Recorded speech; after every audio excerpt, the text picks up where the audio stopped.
बहुत बहुत स्वागत है आप सभी का। आज हम पढ़ेंगे क्लास 11 हिंदी सब्जेक्ट है आपका और किताब रहेगी अंतरा का काव्यखंड। तो काव्यखंड में दो कविता है, एक आपकी जाग तुझको दूर जाना और सब आंखों के आंसू उजले, जिसकी कवित्री है महादेवी वर्मा जी। तो इसके जितने भी मोस्ट इंपॉर्टेंट क्वेश्चन आंसर है, ठीक है, एग्जाम के पॉइंट ऑफ व्यू से जितने भी इंपॉर्टेंट प्रश्न उत्तर हैं वो हम देखेंगे आज की इस वीडियो में। वीडियो अच्छी लगी तो दोस्तों को शेयर कीजिएगा। चलिए स्टार्ट करते हैं। सबसे पहला क्वेश्चन देखिए, काफी इंपॉर्टेंट है। देखिए क्वेश्चन क्या कहता है। क्वेश्चन कहता है कि जाग तुझको दूर जाना जो कविता है वह स्वाधीनता आंदोलन की प्रेरणा से रचित एक जागरण गीत है। कैसे? और आपको इसकी मूल संवेदना बतानी है। तो जागरण गीत इस तरह से है क्योंकि जब स्वतंत्रता में लहरें उठनी आरंभ हुई थी तभी ये जागरण गीत यानी कि जो गीत है उसकी रचना की गई थी। देशवासी जो थे वो आजादी तो चाहते थे लेकिन लड़ाई में प्रत्यक्ष रूप से भाग लेने में डर रहे थे। इसके पीछे का सबसे बड़ा कारण था कि अपने स्वार्थ के लिए और आलस की वजह से। तो इसीलिए उनके अंदर देशभक्ति की भावना को भरने के लिए, जागृत करने के लिए जागरण गीतों की रचना हुई, जिसमें से महादेवी वर्मा का जाग तुझको डूब जाना एक गीत ये भी शामिल है। महादेवी ने ऐसे ही गीत की रचना की। यह गीत सोए हुए भारतीयों को जगाता है। महादेवी भारतीय वासियों को जागकर चलने के लिए प्रेरित करती हैं। वह यह भी बताती हैं कि इस पथ पर चलते हुए उन्हें कई प्रकार की कठिनाइयों का सामना भी करना होगा, लेकिन उन्हें डरना नहीं है और आगे बढ़ते जाना है। सभी तरह के बंधन से मुक्त होकर बस तुम्हें स्वतंत्रता के लिए अपने कदमों को आगे बढ़ा जाना है। इसकी जो मूल संवेदना है वो यही है, आजादी प्राप्त करना। आजादी के पथ पर चलते हुए निडरता पूर्वक जो अपनी स्वतंत्रता है उसको प्राप्त किया जाए। ठीक है, तो आपको पहला क्वेश्चन समझ में आ गया। ये महादेवी वर्मा जी का जो फर्स्ट क्वेश्चन है उसके बारे में। चलिए सेकंड क्वेश्चन को देखते हैं अब हम। सेकंड क्वेश्चन देखिए, यहाँ पे काफी छोटा सा प्रश्न है। महादेवी वर्मा ने आंसू के महादेवी वर्मा जी के द्वारा सब आंखों के आंसू उजले, ठीक है, तो आंसू के लिए उजले, यहाँ पे विशेषण का प्रयोग किस संदर्भ में किया गया और क्यों? तो आंसू जो है वो पवित्रता का प्रतीक है। इसमें छल कपट नहीं होता है। ये तो पवित्र तथा निर्मल भावना का प्रतीक होते हैं। सभी कल्पनाओं में चूंकि सत्य पलता है, अंततः ये निराधार होते हैं। तो आंसू उजले, इसका मतलब क्या है? ये पवित्र होते हैं, इनमें छल कपट नहीं होता है, ठीक है, ये निर्मल होते हैं और ये भावना के प्रतीक होते हैं कि व्यक्ति के अंदर जो करुणा भावना है वो अभी भी वर्तमान में अंदर उसके है। फिर थर्ड क्वेश्चन क्या कहता है?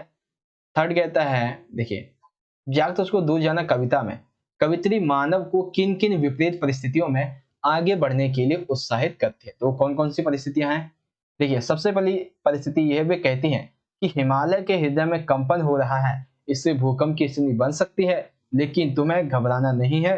तुम्हें इस कंपन से घबराना नहीं है, बल्कि तुम्हें अपने मार्ग की तरफ, अपने लक्ष्य की तरफ आगे बढ़ते जाना है। दूसरा, जब भी प्रलय की स्थिति बन जाए, चाहे ऐसी स्थिति बन जाए, तुम्हें बिल्कुल भी घबराना नहीं है। चाहे कितना भी बड़ा प्रलय आ जाए, तुम्हें घबराना नहीं है। बस तुम्हें अपने जो लक्ष्य है उसकी तरफ निरंतर बढ़ते जाना है। चारों तरफ चाहे घना अंधेरा ही छा जाए, चाहे तुझे दिन में कुछ दिखाई ना दे, सूर्य आकाश गंगा पाताल एक हो जाए, तुझे उससे कोई मतलब नहीं है। तुझे सिर्फ और सिर्फ अपने लक्ष्य की तरफ आगे बढ़ते जाना है। तो ये इसमें बताया गया है। मैंने यहाँ पे थोड़ा सा ज्यादा ही बोल दिया है, सूर्य गंगा आकाश पृथ्वी एक ही हो जाए, ठीक है ना। चलिए आगे देखते हैं। क्वेश्चन नंबर फोर्थ, कविता में अमरता सुध का संबोधन किसके लिए किया गया है और क्यों किया गया है? तो कवित्री के अनुसार जो व्यक्ति जीवन मार्ग पर चलता है वह अमरता सुध है, यानी कि वह व्यक्ति जो जीवन मार्ग पर, यानी कि जो जीवन का एक सही मार्ग होता है उस पर चलता है, तो वही अमरता सुध है। आत्मा या फिर जीवात्मा जो है वो हमारी क्या होती है? अमर होती है। हमारा शरीर जो है वो बेशक हमारे मरने के बाद जला दिया जाए, लेकिन आत्मा कभी नहीं जलती। वह ना तो कभी मरती है ना तो कभी जलती है। वह अमर है, अजर है।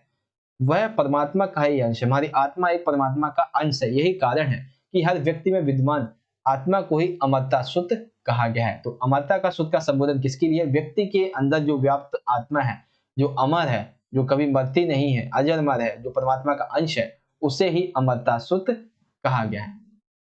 ठीक है, फिर क्वेश्चन नंबर फिफ्थ है, मोम के बंधन और तितलियों के पर, मोम के बंधन और तितलियों के पर का प्रयोग कवित्री ने किस संदर्भ में किया है और क्यों किया है? तो देखिए, मोम के बंधन का संदर्भ में कवित्री ने स्त्री के बाहों के बंधन का कहा, यानी कि मोम के बंधन, यानी कि जो एक लालसा होती है, ठीक है, उसको यहाँ पे बंधन कहा गया है। उनके अनुसार ये बंधन जो है वो एक व्यक्ति के उसके मार्ग में, उसके लक्ष्य की प्राप्ति में आगे बढ़ने से उसे रोकते हैं।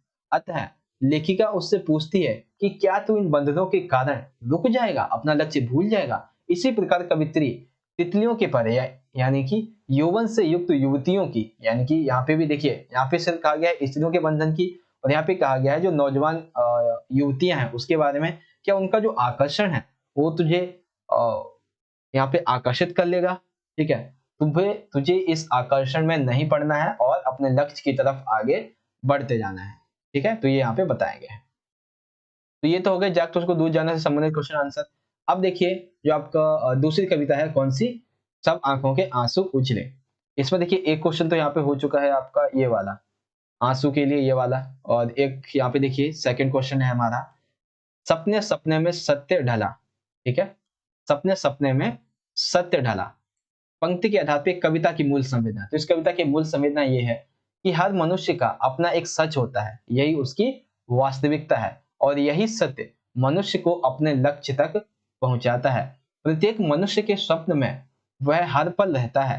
प्रकृति के वे यथार्थ जो परिवर्तनशील है, उनके माध्यम से मनुष्य स्वयं के सपनों को साकार कर सकता है। तो सपने सपने में सत्य ढला, इस पंक्ति का अर्थ कुछ इस तरह से आप लिखेंगे, ठीक है। एक आखिरी प्रश्न देखते हैं यहाँ पे, इसका कौन सा प्रश्न है देखिए, एक सेकेंड, आखिरी नहीं अभी एक और प्रश्न होगा, सेकंड है इसमें, सब आंखों के आंसू उजले से प्रकृति किस प्रकार से मनुष्य को उसके लक्ष्य तक पहुंचने में सहायक सिद्ध होती है, कविता के आधार पर स्पष्ट कीजिए। तो कैसे सिद्ध होती है, प्रकृति अपने विभिन्न रूपों के माध्यम से मनुष्य को उसके लक्ष्य तक पहुंचने में सहायक होती है। कैसे, जैसे कि फूलों में व्याप्त मकरंद, दिए की लौ, झरनों के पानी का चंचल रूप में बहना, प्रकृति का करुणा रूपी जल, आकाश के तारे, बिजली और बादल, अंकुर फूटते हुए बीज इत्यादि मनुष्य के लिए प्रेरणा के स्रोत के रूप में कार्य करते हैं और मनुष्य की सहायता करते हैं। मनुष्य इन्हें देखकर ही उत्साहित होता है और आगे पूर्वक निरंतरता से बढ़ता रहता है, ठीक है। तो ये आपको समझ में आ गया आपका ये वाला आंसर। चलिए सबसे आखिरी प्रश्न की बात कर लेते हैं, एक सेकेंड, हाँ देखिए सबसे आखिरी प्रश्न है, काफी बड़ा प्रश्न है आपका ये। कवित्री ने स्वाधीनता के मार्ग में आने वाली कठिनाइयों को इंगित कर मनुष्य के भीतर किन गुणों को विस्तार करना चाहा है, कविता के आधार पर बताइए।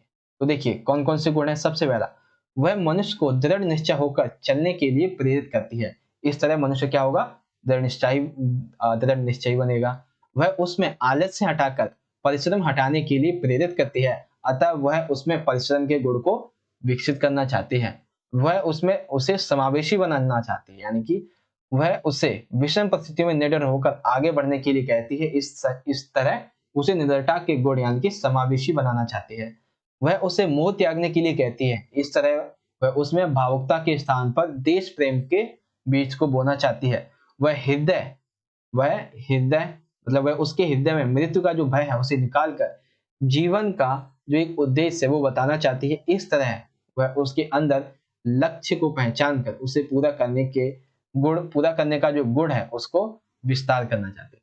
तो यानी कि महादेवी वर्मा जी जो है वो अपनी इन कविताओं के माध्यम से मनुष्य के अंदर जो चेंजेस करना चाहती है वो कौन कौन से चेंजेस हैं, एक तो उससे दृढ़ निश्चय बनाना चाहती है, उसके अंदर परिश्रम के गुण को विकसित करना चाहती है, उसे समावेशी बनाना चाहती हैं, उसे देश प्रेम की जो भावना है उसके अंदर वो जगाना चाहती हैं, ठीक है, और जो लक्ष्य को पहचान कर उसे पूरा करने का एक जो गुण है उसे विस्तार करके आगे बढ़ाना चाहती है, ठीक है।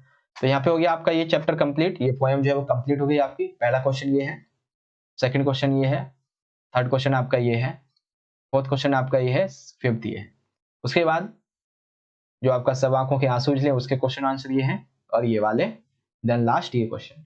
तो ऐसे बच्चों हमारी वीडियो यहाँ पे खत्म हो जाती है। आई होप आपको वीडियो अच्छी लगी होगी। वीडियो अच्छी लगी हो तो लाइक करें, वीडियो अच्छी लगी हो तो लाइक करें, शेयर करें दोस्तों के साथ, कमेंट करके बताइए कैसी लगी, और चैनल को भी सब्सक्राइब कर लीजिएगा क्योंकि और भी ऐसी इंपॉर्टेंट वीडियोस आप तक पहुंचने वाली हैं, ठीक है। चलिए मिलेंगे अगली वीडियो में, तब तक के लिए आप पढ़ते रहिए और अपना ख्याल रखिए। धन्यवाद। जय हिंद, वंदे मातरम।